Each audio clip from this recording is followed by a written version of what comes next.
God had promised Abraham that his descendants would live in Canaan. After wandering in the wilderness for 40 years, it was time for the remaining people to enter Canaan. Moses was dead, and God chose Joshua to be the new leader of Israel. God told Joshua, "Be strong and courageous."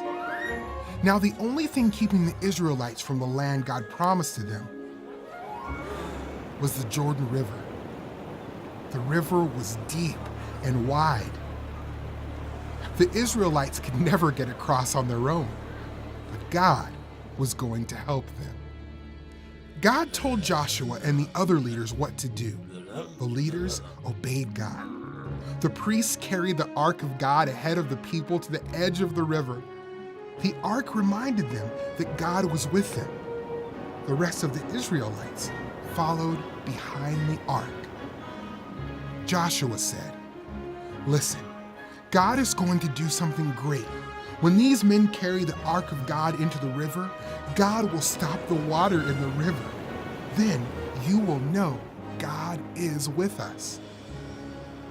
The people watched.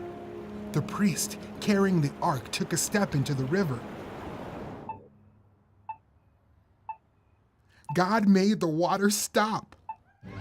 The priest stood on dry ground in the middle of the river, and all of the Israelites crossed safely on dry ground.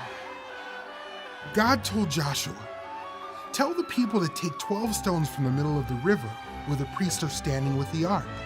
They should carry the stones with them and put them down where they spend the night tonight."